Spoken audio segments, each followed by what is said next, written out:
Él ha sido bueno al hacer morada en nosotros. Pero estamos cansados de toda la muerte que nos rodea. Ese dicho es de un hermano cristiano, un cristiano secreto de Afganistán. Y esa es una declaración de uno de los muchos creyentes que atraviesan la difícil situación de vivir ahora mismo en esa región de Afganistán. En momentos, ahora mismo, en estos momentos, las fuerzas talibanes amenazan con destruir todo y todos aquellos que no se conformen con sus doctrinas yihadistas. Y mis hermanos, totalmente contrario a lo que muchos falsos maestros al día de hoy enseñan, que una vez pues convertidos al cristianismo, toda tu vida va a ser más plena y placentera. La verdad es que según la Biblia, una vez convertidos, muchos problemas se nos pueden venir encima precisamente por causa de ello, por causa de volvernos cristianos. Como afirmó el mismo apóstol Pablo en Hechos 14:22, él le decía a los hermanos en ese momento que es necesario, y utiliza esa palabra, y él dice, es necesario que a través de muchas tribulaciones entremos en el reino de Dios. Y repitió la misma verdad a Timoteo en 2 Timoteo 3, versículo 12, todos los que quieran vivir piadosamente en Cristo Jesús padecerán persecución. Eso es una verdad que la Biblia repite a lo largo de todo el Nuevo Testamento, pero sin embargo la verdad es que no deja de ser menos cierto, que a pesar de que esas verdades están allí en la Biblia, a pesar de que son verdades que el Señor quiere que tengamos muy presentes, mis hermanos, en momentos donde la prueba y la tribulación parecieran mostrarse más severos, nosotros podríamos llegar a sentirnos como este hermano, desalentados, desesperados, cansados. Mira, mi hermano, la situación en ese lugar no es sencilla para los cristianos al día de hoy y no, a lo largo de la historia. Escucha este reporte de una organización llamada Puertas Abiertas. Es una organización que procura proveerle ayuda a los cristianos en regiones donde el cristianismo sufre persecución. Ellos dicen, presta atención, para que tengas una idea simplemente del panorama que viven los cristianos. Dice, se estima que entre un 70-80% de las mujeres afganas se enfrentan a matrimonios forzados y más de la mitad de las mujeres del país se casan antes de la edad legal de 16 años. ¿Y eso por qué? Bueno, porque el matrimonio forzado se utiliza a menudo para asegurar que una mujer siga siendo musulmana. Las mujeres cristianas en Afganistán son muy vulnerables a todas las formas de abuso físico y tienen poca autonomía social o financiera. Si se descubre su fe, si no son asesinadas, las mujeres pueden ser encerradas en sus casas o vendidas como esclavas o prostitutas. Esa es la historia, la realidad de las hermanas creyentes en esa región. Los asesinatos para preservar el honor de la familia siguen siendo frecuentes. Y la historia no es diferente para los hombres. Escuchen. Todos los cristianos de Afganistán se enfrentan a la amenaza de asesinato, tortura, encarcelamiento y destierro debido a su fe. Los hombres convertidos deben encontrar a menudo fuentes alternativas de ingreso si quieren evitar la exposición al no participar en prácticas religiosas comunes del Islam. Al ser los responsables de llevar el pan de cada día a sus casas, las familias dependen de ellos para su sustento financiero. Si los hombres son secuestrados o asesinados, toda la familia es seriamente afectada. Además, se considera vergonzoso que las mujeres busquen un trabajo remunerado, lo que agrava aún más la situación de los cristianos. Esa es la situación de la iglesia, de los hermanos creyentes, ahora mismo, en este momento en que tú y yo estamos cómodamente escuchando y atendiendo la palabra de Dios, de los creyentes allá en Afganistán.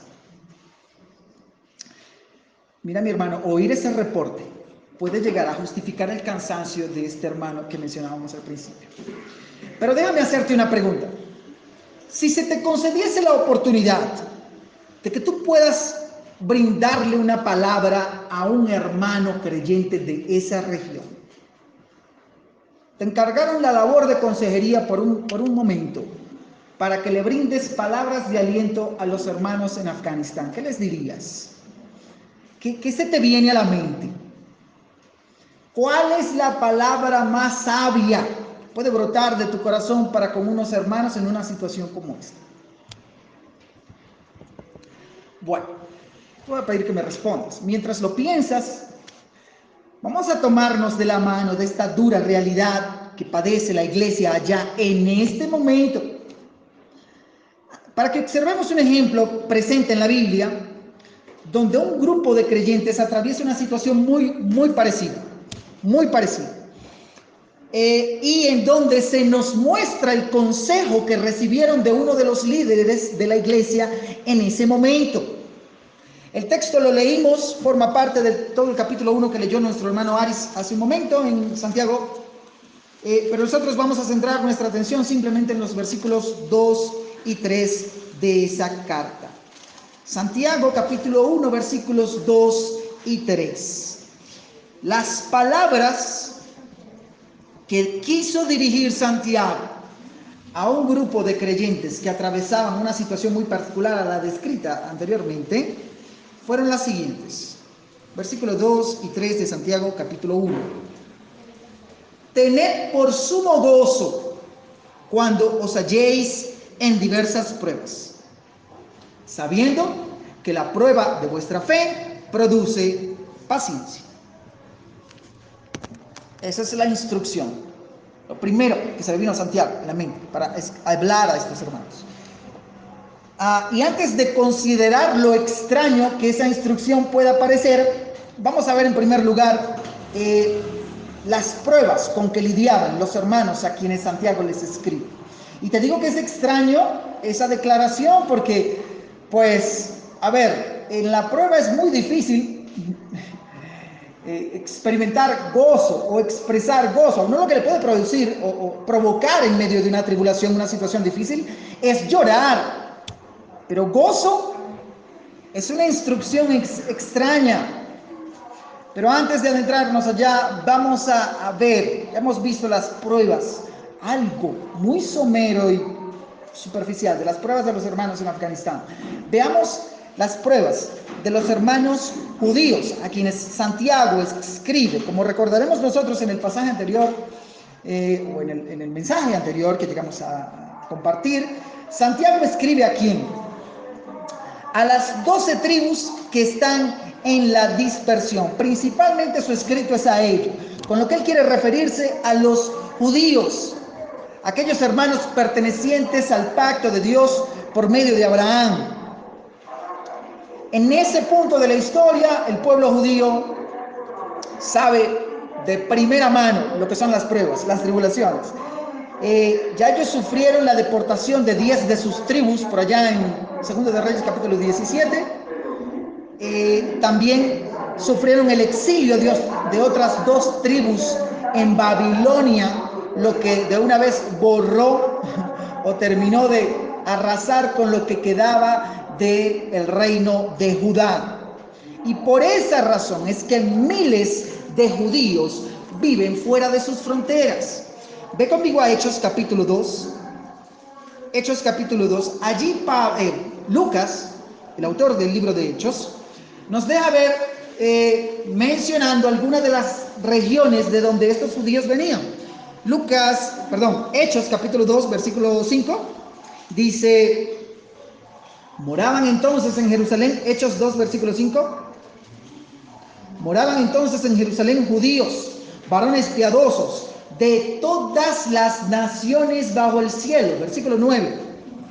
Partos, medos, elamitas y los que habitamos en Mesopotamia, en Judea, en Capadocia, en el Ponto y en Asia, en Frigia y Panfilia, en Egipto y las regiones de África más allá de Cirene, y romanos aquí residentes, tantos judíos como prosélitos, cretenses y árabes.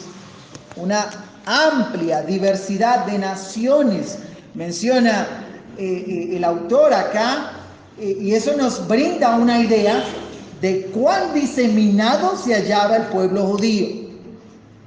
Acuérdense, mis hermanos, el pueblo de Israel, la tierra de Israel, era aquella preciosa tierra prometida que en algún momento el Señor le concedió a su pueblo, pero de la cual ellos ahora no gozaban.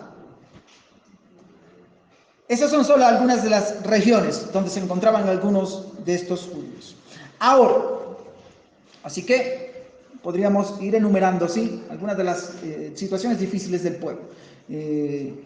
Acá vamos a ver entonces la diseminación del pueblo alrededor del mundo, alrededor de ellos. Ahora, aproximadamente poco más de un siglo antes, Pompeyo, un gobernador, un general delegado del Imperio Romano, dividió Judea. Y eso produjo que muchos campesinos judíos se quedasen sin sus tierras. De la noche a la mañana perdieron las tierras que poseían. Súmele a eso exorbitantes tasas de impuestos que Herodes el tetrarca le había impuesto a la nación, con lo que muchos judíos llegaron a quedar, o muchos pequeños comerciantes llegaron a quebrar, llegaron a quedar en la pobreza. De hecho, como nosotros vamos a ver más adelante, una de las ideas principales, uno de los asuntos puntuales que Santiago quiere tratar con estos hermanos acá es que sepan conducirse sabiamente en medio de las pruebas producto de la escasez de recursos. La situación económica para muchos de estos judíos en la dispersión es de pobreza, mis hermanos. Y muchas veces el ser pobre en tierras extranjeras es lo mismo que tener que sufrir el desprecio de aquellas naciones a las que se llega. Ahora, la situación en ese momento en que Santiago escribe no es muy distinta. ¿Por qué? Porque ahora ellos han tenido que volver a experimentar la diseminación alrededor de naciones aledañas por causa de creer en la persona del Señor Jesucristo como el Mesías prometido para el pueblo de Israel. Tenemos registro de eso en el capítulo 8 de Hechos. Si estás ahí todavía en Hechos, capítulo 8, de los versículos 1 al 3, se nos menciona aquella persecución liderada por el entonces Saulo de Tarso. Hechos 8, versículo 1 dice: Saulo consentía en su muerte, la muerte de Esteban. En aquel día hubo una gran persecución contra la iglesia que estaba en Jerusalén, y todos fueron esparcidos por las tierras de Judea y de Samaria, salvo los apóstoles. Eso quiere decir que Santiago permaneció allí en la ciudad. Y hombres piadosos llevaron a enterrar a Esteban e hicieron gran llanto sobre él. Y Saulo asolaba la iglesia y, entrando casa por casa, arrastraba a hombres y a mujeres, los entregaba en la cárcel. Esa es la situación de los hermanos a quienes Santiago les está escribiendo. Las movilizaciones forzadas, bien sea por causa del castigo de Dios, a causa del pecado, o ahora en estos tiempos por profesar la fe en Jesucristo, son duras pruebas que estos creyentes han tenido que soportar. Además, mis hermanos, seguramente de otra variedad o diversidad de pruebas que siempre nos acompañan en esta vida terrenal. Siempre. Escucha esta cita de John MacArthur: todo el que vive en este mundo sufre en alguna medida de las pruebas.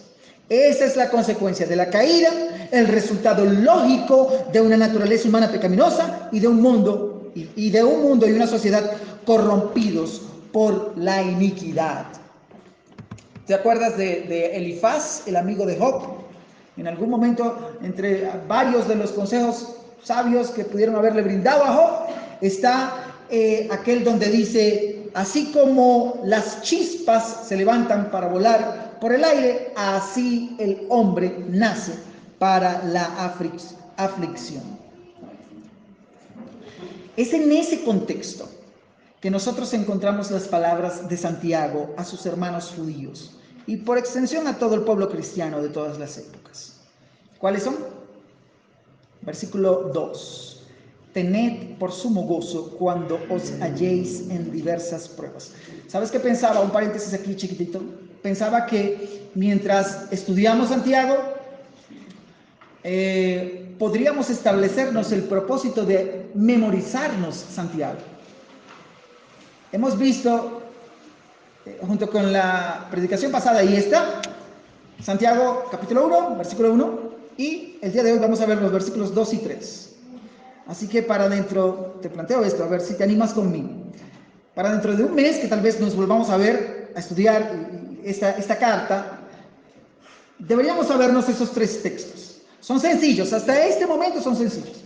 El primero es Santiago, siervo de Dios y del Señor Jesucristo, a las 12 tribus que están en la dispersión, salud. Versículo 2, es este, cortito, sencillo. Hermanos míos, tened por sumo gozo cuando os halléis en diversas pruebas. Versículo 3, sabiendo que la prueba de vuestra fe produce paciencia. Ánimos, vamos a intentar memorizar toda la carta, pero vamos poco a poco. ¿Listo? Tienes un mes para que te aprendas Santiago capítulo 1, versículos 1 al 3. Ahora, esta es la instrucción que les da Santiago a los hermanos. Tened por sumo gozo cuando os halléis en diversas pruebas. Y cualquiera podría pensar que Santiago está siendo un tanto insensible. A ver, claro, desde la comodidad de Jerusalén es muy fácil hablar. Es fácil afirmar tales palabras cuando él no es el que ha tenido que salir corriendo. A él no fue a quien Pablo, junto con una cantidad de soldados, entró impetuosamente en su casa y les sacó de allí y les corrió. Santiago no sufre lo que los judíos dispersos están sufriendo. Estos hermanos han perdido sus hogares, sus posesiones por causa de la privación y de la persecución. Y lo que Santiago tiene que decirles en primer lugar es: tened por sumo gozo ahora que se hallan en esas pruebas. Sin embargo, no es insensibilidad, mis hermanos, de parte de Santiago, de ninguna manera. No es insensibilidad. Santiago procura brindarles una clara instrucción. ¿Para qué? Para que ellos ajusten y tengan una correcta perspectiva de la situación que están atravesando. Santiago quiere brindarles una correcta perspectiva, y no solo a este pueblo, sino a todo creyente que padece por el simple hecho de ser humano.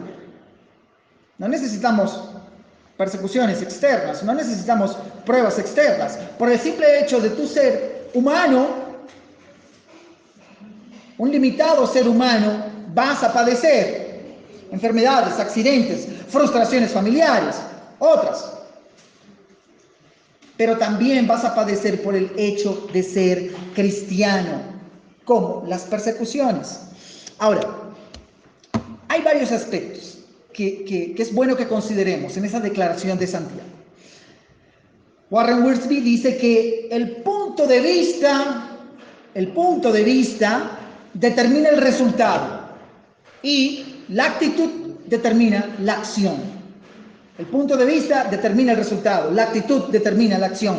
Lo que Santiago quiere en su consejo es que los creyentes tengan un punto de vista correcto respecto a las diversas situaciones que ellos deben atravesar o que puedan atravesar.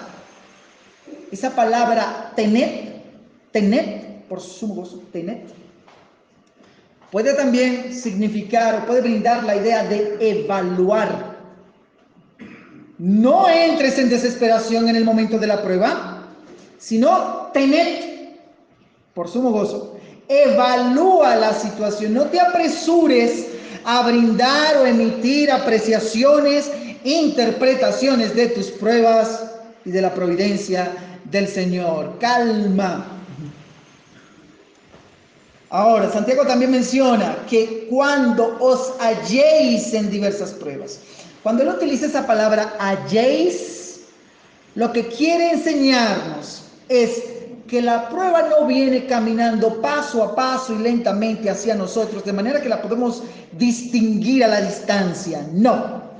De manera muy repentina, cuando menos tú y yo lo esperamos, ya nos hallamos, ya estamos allí, envueltos en medio de la prueba. La iglesia en Jerusalén, cuando menos lo esperaba, debió salir huyendo por causa de la persecución. Mis hermanos, con toda seguridad las pruebas van a llegar. Lee conmigo Juan, capítulo 15, versículo 20. Eso es una garantía. Las pruebas van a llegar. Juan 15, versículo 20. Nuestro bendito Señor, hablando a sus discípulos, les dijo: acordaos de la palabra que yo os he dicho, el siervo no es mayor que su Señor. Si a mí me han perseguido, también a vosotros os perseguirán. Si han guardado mi palabra, también guardarán la vuestra. Ahora, vayan conmigo, primera de Pedro, capítulo 4, versículo 12.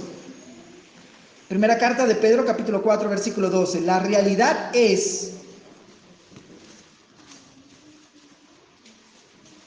que esto no debería ser motivo de sorpresa para nadie. Mira cómo lo dice Pedro en su primera carta, capítulo 4, versículo 12.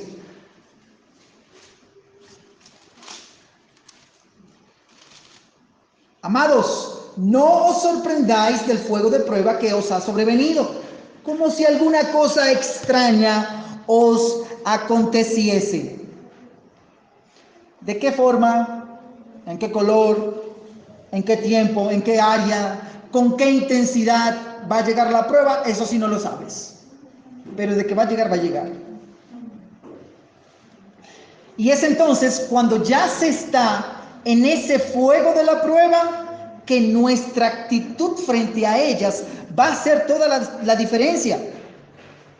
Nuestra actitud frente a ella hará toda la diferencia. Y ahora es cuando centramos en plena nuestra atención a la declaración de Santiago: tener por sumo gozo. ¿Qué significa eso?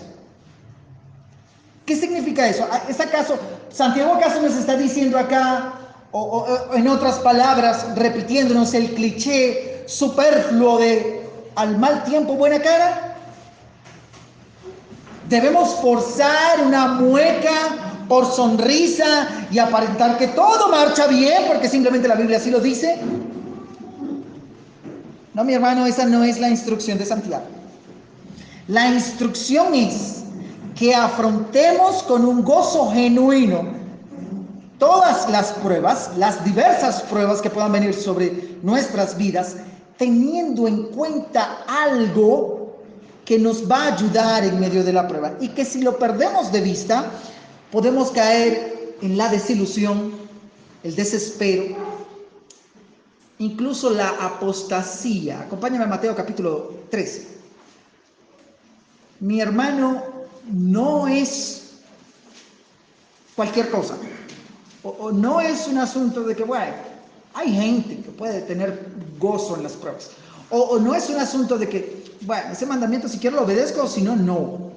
No, cuidado, cuidado, porque como tú afrontes, la actitud con la que afrontes las pruebas puede llevarte incluso a la apostasía. En Mateo capítulo 13, el Señor hablando o mejor dicho, explicando la parábola del sembrador. En el versículo 20, escucha lo que dice: el que fue sembrado en pedregales, este es el que oye la palabra y al momento la recibe con gozo. Pero ese gozo no era pleno, no es el gozo que está aconsejando Santiago acá. ¿Por qué? Él no tiene raíz, versículo 21, no tiene raíz en sí, sino que es de corta duración, pues al venir la aflicción o la persecución por causa de la palabra, luego tropieza. Mis hermanos, y el contexto en el que Jesús da estas palabras acá es que todos aquellos que no fueron sembrados en buena tierra no son herederos del reino de los cielos. Entonces, la actitud con la que debes afrontar las pruebas sabiendo algo marca toda la diferencia. Entonces, ¿qué es lo que hay que tener en cuenta? Versículo 3 de Santiago capítulo 1. ¿Cómo dice? ¿Ya te lo aprendiste? Sabiendo que la prueba de vuestra fe produce paciencia. La clave allí en ese texto es el verbo saber. Hay algo que tú y yo debemos saber. Hay algo que los judíos de la época de Santiago debían saber y no perder de vista. Y es que en ese fuego de la prueba, cualquiera que sea, esa prueba lleva el propósito de probar nuestra fe y de esa manera producir paciencia. O lo que es lo mismo, una actitud perseverante, contraria a lo que es la rendición o la resignación. Esta enseñanza de tener gozo en medio de las pruebas, esto no es exclusivo de Santiago. ¿Okay? Es una verdad que se repite a lo largo de todo el Nuevo Testamento, de manera más explícita, y de boca de otros autores. Por ejemplo, mira cómo lo dice, vuelve otra vez conmigo a 1 de Pedro capítulo 4. A propósito leí solo el versículo 12, pero Pedro allí brinda la misma idea de Santiago. 1 de Pedro capítulo 4. Leamos desde el 12 otra vez, pero ahora leeremos también el 13. Pedro dice: amados, no os sorprendáis del fuego de prueba que os ha sobrevenido, como si alguna cosa extraña os aconteciese. ¿Y qué dice el 13? Sino gozaos, por cuanto sois participantes de los padecimientos de Cristo, para que también en la revelación de su gloria os gocéis con gran alegría. Segunda a los Corintios, capítulo 12 también. Segunda a los Corintios, capítulo 12. Texto que acabamos de leer es de Pedro. Ahora esta es una declaración del apóstol Pablo. Y recuerda que estamos estudiando esta Santiago. Pero pareciera que los tres están unidos en el mismo razonamiento. Segunda a los Corintios, capítulo 12, versículo 10. ¿Te acuerdas el contexto de ese texto? Es el famoso aguijón en la carne de Pablo. Y contrario a los que equivocadamente muchos puedan pensar, eso no es un pecado que estaba afrontando Pablo allí. No, es una prueba. ¿De qué naturaleza? No la podemos comprender plenamente. Lo cierto es que él le había rogado al Señor: quítala de mí, Señor, quita la prueba de mí, aléjala de mí. Dice él que 3 veces. Y la respuesta del Señor fue: no, nada de eso, bástate mi gracia, mi poder se perfecciona en tu debilidad. Ese conocimiento, esa comprensión, ese saber que el poder de Dios se perfecciona en la debilidad de Pablo, en medio de la prueba, mira lo que lleva a Pablo a concluir en el versículo 10 de 2 Corintios 12. Por lo cual, ya que eso es así, por amor a Cristo me gozo en las debilidades, en afrentas, en necesidades, en persecuciones, en angustias, porque cuando soy débil, entonces soy fuerte. Eso es lo que quiere Santiago, que tú y yo aprendamos, que tú y yo sepamos, que tú y yo podamos tener en cuenta en medio de la prueba. Otra vez Pablo, Romanos capítulo 5. Romanos capítulo 5, versículo 3 en adelante.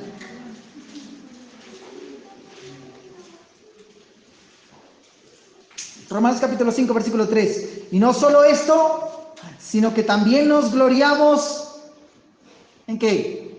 En las tribulaciones, sabiendo otra vez. Es que hay cosas que debemos aprender y tener en cuenta, tener presentes, sabiendo que la tribulación produce paciencia. La misma fraseología que utiliza Santiago. Y la paciencia prueba, y la prueba esperanza, y la esperanza no avergüenza. Otra vez Pedro, 1 de Pedro capítulo 1. Primera carta de Pedro, pero esta vez el capítulo 1.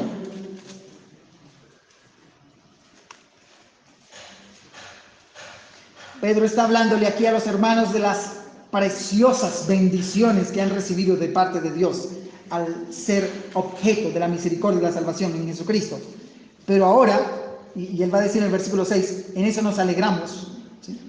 Por eso comienza diciendo el versículo 6, primera de Pedro 1, versículo 6, en lo cual vosotros os alegráis en todas esas bendiciones. Aunque ahora, por un poco de tiempo, si es necesario, tengáis que ser afligidos en diversas pruebas. Versículo 7, ¿para qué? ¿Para qué? Para que sometida a prueba tu fe, mucho más preciosa que el oro, el cual, aunque perecedero se prueba con fuego, sea hallada, escucha esto, en gloria y honra cuando sea manifestado Jesucristo. Mis hermanos, en estos textos nosotros vemos la misma verdad, tener gozo en medio de las pruebas, sabiendo, me encantaría que puedas resaltar esa palabra el día de hoy, sabiendo, conociendo, entendiendo el propósito por el cual Dios las permite. Y que puedas tener presente y no olvides que el Señor siempre está detrás de cada dificultad, detrás de cada prueba, detrás de cada aflicción. El Señor quiere hacerte mejor para Él. Eso es una verdad que sabía David. Perdóname que yo te he hecho buscar varios textos en esta mañana, pero es necesario para que nuestro corazón se llene de esa verdad. Acompáñame al Salmo 138. David sabía esa verdad. ¿En qué momento lo aprendió? Pues yo no lo sé, pero sí fueron muchas las situaciones difíciles que él tuvo que atravesar y lo aprendió. Por eso en el Salmo 138, el versículo 7 y 8 nos deja ver su experiencia, su diálogo con el Señor. Salmo 138, versículo 7 dice, si anduviere yo en medio de la angustia, tú me vivificarás. Contra la ira de mis enemigos extenderá tu mano y me salvará tu diestra. Él sabe, David sabía que Dios siempre está allí, al cuidado nuestro, detrás de cada prueba, aunque a veces a nosotros nos parezca que no. Versículo 8. Jehová cumplirá su propósito en mí. Todo tiempo difícil, toda situación adversa, toda tribulación que arrecie, tiene un propósito por parte de Dios. Y David sabía, el Señor va a cumplir su propósito en mí. Tu misericordia, Jehová, es para siempre. No desampares la obra de tus manos. La razón de la instrucción de Santiago, mi hermano, y de estos otros autores que hemos visto es que la fe no es producida en las pruebas, no. La fe es probada en las pruebas, a través de las pruebas. Las pruebas simplemente revelan qué tipo de fe tenemos y eso no lo hace Dios porque Él no lo sepa y quiera... Ven, ¿qué tipo de fe tienen las hermanas de la Iglesia Redención Gratuita en Jesucristo? No, Él lo sabe. Él lo que quiere es hacer evidente esa fe en ti mismo y aquellos que están a tu alrededor. Eso es lo que procura el Señor probando tu fe. ¿Qué es lo que quiere el Señor obrar en tu vida? Paciencia, firmeza y la habilidad y capacidad, resistencia de continuar en medio de esas dificultades. Eso es lo que el Señor quiere hacer contigo, desarrollar en ti esas capacidades, hacerte cada vez más fuerte, como la persona de nuestro Señor, experimentado en quebranto, por el transitar natural en este mundo caído. Prepara tu corazón, amado hermano, para que aprendas a sufrir, a soportar los embates propios de esta naturaleza caída. Yo no sé cuál es la prueba que tú puedas estar atravesando en esta mañana, el día de hoy, no lo sé. Pero ¿quién te garantiza a ti que el día de mañana no viene una prueba más severa, con más intensidad? El Señor quiere que tú desarrolles esas virtudes: paciencia, firmeza, constancia, perseverancia, ¿Te acuerdas Romanos 5, versículo 3, que leíamos hace un momento? No solo esto, sino que nos gloriamos en ¿qué? En las tribulaciones, sabiendo que la tribulación produce paciencia, y la paciencia prueba, y la prueba esperanza. Esa paciencia allí no es una aceptación pasiva de las circunstancias. No, mi hermano, es una actitud denodada, o sea, esforzada, una perseverancia esforzada en medio de sufrimientos y dificultades. ¿Tú te acuerdas que hace la última semana que nos vimos, yo te decía que la temática principal que queríamos darle, el enfoque principal que queríamos darle a esta carta era la madurez cristiana? Bueno, resulta que el inmaduro, el cristiano inmaduro, generalmente es impaciente. O dicho de otra manera, la gente no madura resulta impaciente, se impacientan fácilmente. Las personas que han adquirido madurez son más pacientes, son personas más tenaces. Así como la fe y la paciencia van juntos, bueno, la inmadurez y la impaciencia también. O la impaciencia y la incredulidad. Hebreos capítulo 6, versículo 12. El autor a los Hebreos dice la misma verdad en este texto acá con otras palabras. Hebreos 6, versículo 12. A fin de que no os hagáis perezosos. Él viene hablando de solicitud en la fe en el Señor. Y les dice, ¿con qué propósito? Con el propósito de que no sean perezosos. ¿Por qué? Sino imitadores de aquellos, y probablemente se refiera a los que menciona por allá en Hebreos 11, imitadores de aquellos que por la fe y la paciencia heredan las promesas. Y ve conmigo al capítulo 10, versículo 36. 10:36 dice, es necesaria que la paciencia, para que habiendo hecho la voluntad de Dios, obtengáis la promesa. Cuando el creyente, mi hermano, cuando el creyente aprende a esperar en el Señor, es entonces cuando el Señor puede hacer grandes cosas por él. Son variados los ejemplos que conseguimos en la Biblia de personas que se impacientaron y estropearon muchas cosas. ¿Te acuerdas cuando Abraham no espera en el Señor, sino que se apresura? Él quiere como que echarle una mano al Señor y apresurar la promesa del Señor, y se casa con Agar. ¿Te acuerdas? Eso es Génesis 16 por allá. Y de allí en adelante todos los conflictos familiares que resultó esa decisión. La única manera, mis hermanos, la única manera en que el Señor puede perfeccionar esa paciencia y ese carácter en nuestra vida es a base de las pruebas. Eso no se logra leyendo libros. Eso no se logra ni siquiera por mucha atención que tú le hayas prestado a este sermón en esta mañana. La paciencia se adquiere en medio de las pruebas. Debemos pasar por las dificultades de la vida, pero en medio de ese atravesar las pruebas, confiar en Dios y obedecerle. El resultado va a ser paciencia y carácter que tanto te van a beneficiar en tu andar cristiano.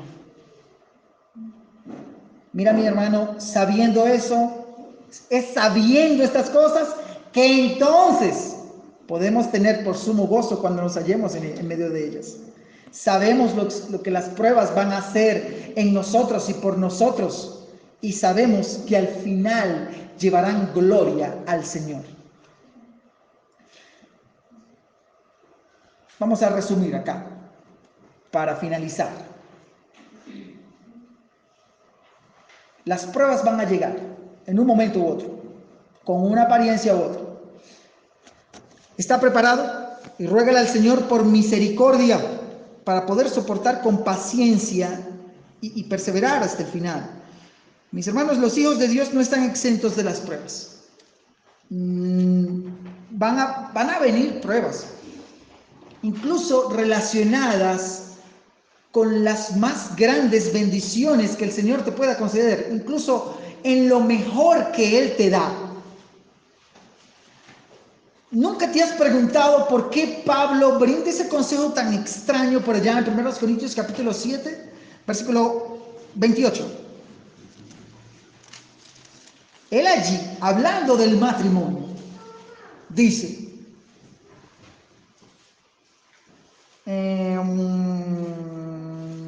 sí, 1 Corintios 7, versículo 28. Mas también si te casas no pecas, y si la doncella se casa no peca, pero los tales tendrán aflicción de la carne, y yo os la quisiera evitar. Pablo sabía que incluso en los tesoros más preciosos que el Señor nos puede conceder, habrán pruebas. En el matrimonio y la vida familiar, las pruebas van a ser inevitables. Ese es el mejor regalo que el Señor le ha podido dar a la humanidad. Pero aún en ese contexto, las pruebas son inevitables. Pero mis hermanos, tened por sumo gozo cuando te halles en medio de ellas. El propósito de Dios para ti y para tu matrimonio es hacer lo más excelente para la gloria de Él. No olvides el gozo sabiendo lo que debes saber. Todo está bajo el escrutinio de Dios y de Dios que es todopoderoso y sabio. Santiago sabía muy bien esa verdad. Él creció al lado del Señor. Y como vamos a ver más adelante en los futuros estudios, muchas de sus palabras, sus enseñanzas son un eco de lo que en algún momento el Señor Jesucristo enseñó. Acompáñame a Mateo capítulo 5, versículo 11. Mateo 5, versículo 11. En el contexto de las bienaventuranzas. La última de ellas, dice el Señor, Mateo 5, versículo 11.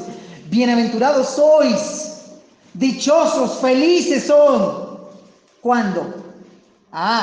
Cuando por mi causa os vituperen y os persigan y digan toda clase de mal contra vosotros mintiendo. Gócense, alégrense. ¿Por qué? Porque vuestro galardón es grande en los cielos, porque así persiguieron a los profetas que fueron antes de vosotros. Mis hermanos, es tener una perspectiva eterna de todo lo que sucede a nuestro alrededor. Una perspectiva eterna, ser capaces de ver más allá. ¿Qué tiene Dios en mente al ponerme o permitir que yo me halle en medio de esa prueba? Ese fue el error de Pedro. Acompáñame más adelante ahí mismo, al capítulo 16 de Mateo.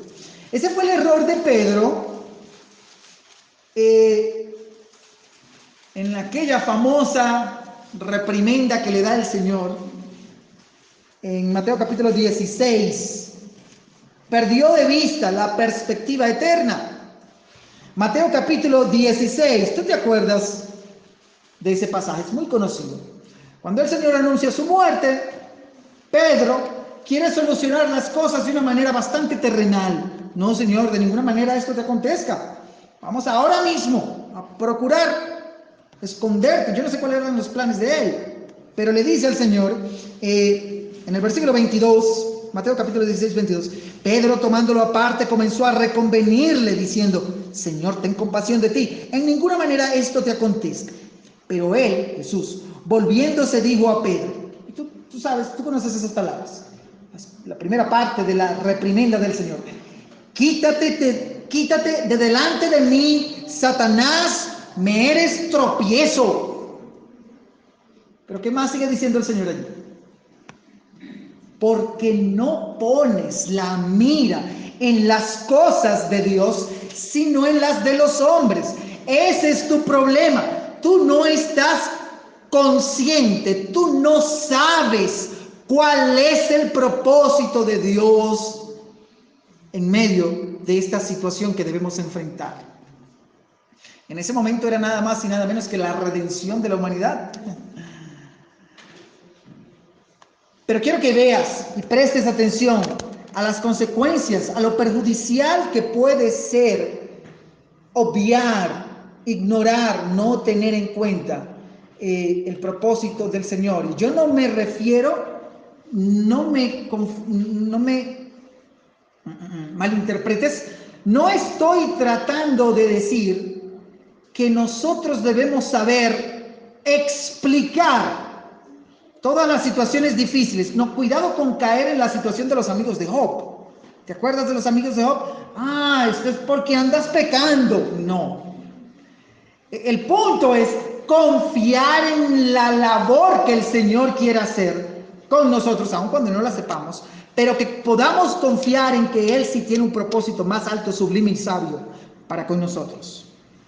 No perdamos de vista los propósitos eternos del Señor. Eso es dañino para todo creyente. Yo no sé si de pronto hay alguien acá que no cree en el Señor, que no ha creído en el Señor para salvación. No lo sé, pero sí lo hay. Mira, yo sigo insistiendo en esto que ya he mencionado otras veces anteriormente. Y es que ¿cómo puedes lidiar con las adversidades de la vida sin la ayuda y asistencia del Señor?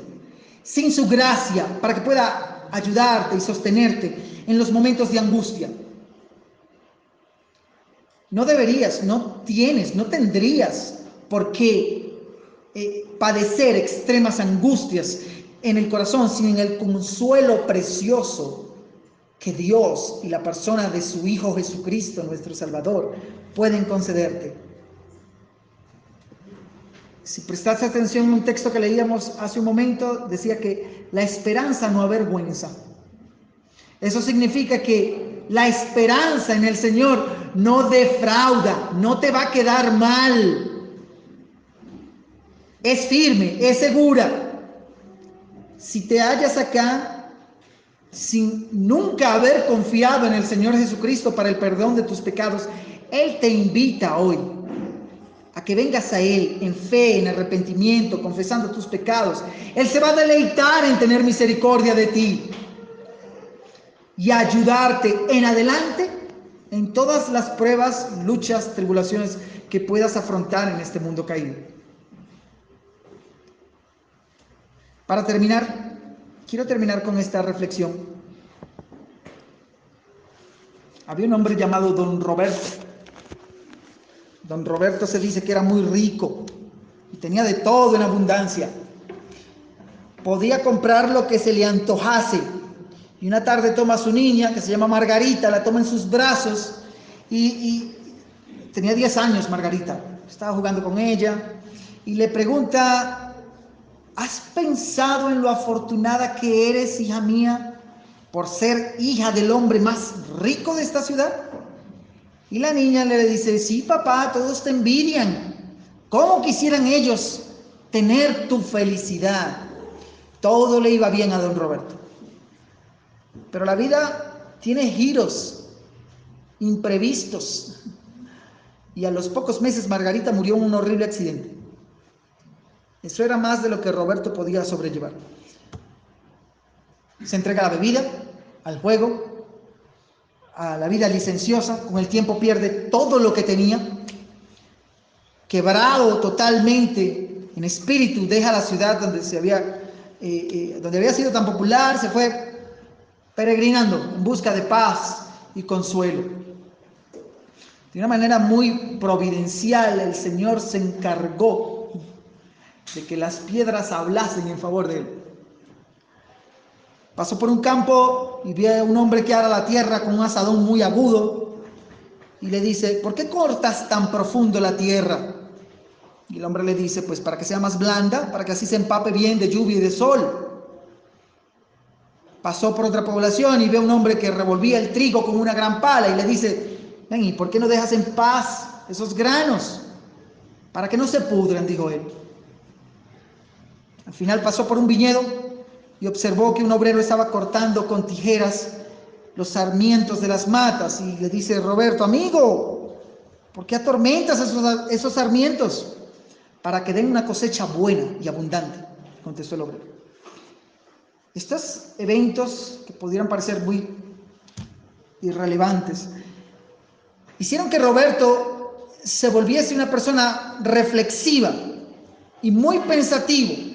Se refugió en la soledad de un bosque cercano, cae de rodillas y alzó los ojos reverentemente al Señor y le oró de esta manera. Le dijo: Señor mío, yo soy el trigo que tú has revuelto para que no me pudra. Yo soy la tierra que has cortado para que me vuelva blando. Y soy el sarmiento que has podado para que dé buen fruto. Ayúdame a someterme a tu mano fuerte para llegar a ser el siervo útil que tú quieres que sea. Ahí está. Roberto comprendió que los golpes de la vida producen madurez, fuerza y gracia. Y una verdadera paz inundó todo su ser.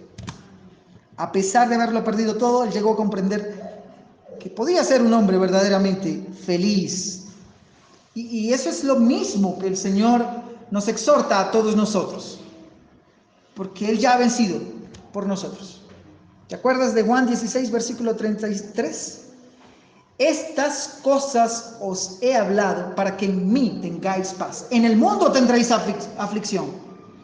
En el mundo tendréis aflicción, eso es una seguridad total. Pero ¿cómo termina el texto? Pero confiad, yo he vencido al mundo. Vamos a darle gloria al Señor, orando en esta hora, para terminar.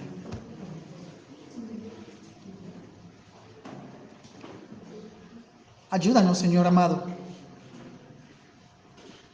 Padre bueno, ayúdanos porque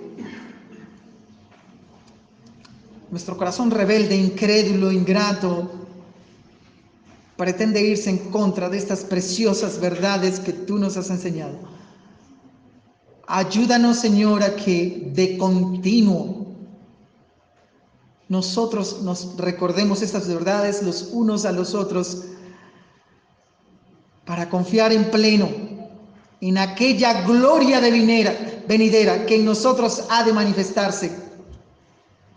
Señor, ayúdanos a creer y recordar de continuo que las aflicciones de este mundo presente para nada son comparables con toda la gloria que tú nos concederás en la vida eterna. Gracias por este precioso texto. Gracias por esta palabra. Oh Señor amado, edifícanos, ayúdanos, asístenos para ser verdaderamente siervos útiles, fuertes, firmes, maduros, que confiemos en ti de continuo. Gracias te damos, Señor. Gracias por el estudio de esta carta.